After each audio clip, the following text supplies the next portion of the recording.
இன்னைக்கு அதிகாரம் அப்படின்னா வெளியில் மட்டுமில்லை குடும்பத்திலிருந்தே துவங்குகிறது.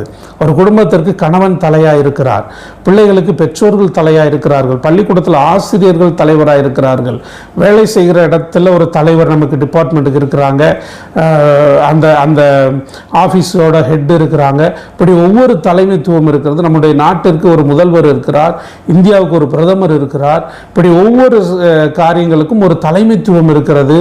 ஒரு சபை, ஒரு சர்ச் என்றால் அதுக்கு ஒரு பாஸ்டர் இருக்கிறாங்க. இப்படி ஒவ்வொரு தலைமைத்துவத்திற்கும் நாம் கீழ்ப்படிந்திருக்க வேண்டும் என்பதை பரிசுத்த வேதாகமம் ரோமர் 13:1 நமக்கு குறிக்கிறது.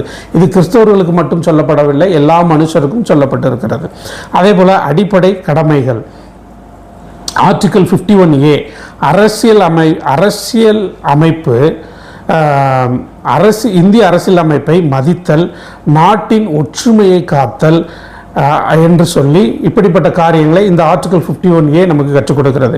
பாருங்க, அரசியலமைப்பு சட்டத்தை நம்ம என்ன செய்யணும்? மதிக்க வேண்டும். நாட்டின் ஒற்றுமை மற்றும் அமைதியை நாம் காக்க வேண்டும். அதனால எல்லா தலைமைத்துவத்திற்கும் நாம் கீழ்ப்படிந்திருக்க வேண்டும். அதைத்தான் தேவனும் விரும்புகிறார், நம்முடைய இந்தியர்கள் அரசியலமைப்பு சட்டமும் நமக்கு சொல்லுகிறது. ஸோ நல்ல ஒரு கடவுளுடைய பிள்ளை, வேதத்தின் வார்த்தைகளுக்கு கீழ்ப்படுகிற பிள்ளை நிச்சயமாய் ஒரு நல்ல குடிமகனாக திகழ முடியும் என்று நான் நம்புகிறேன். இந்தியாவை கிறிஸ்துவின் வார்த்தைக்கு கீழ்ப்படிம்படி தான் தேவன் நம்மை அழைத்திருக்கிறார். வேதம் நம்மை நல்ல மனிதனாக மாற்றுகிறது.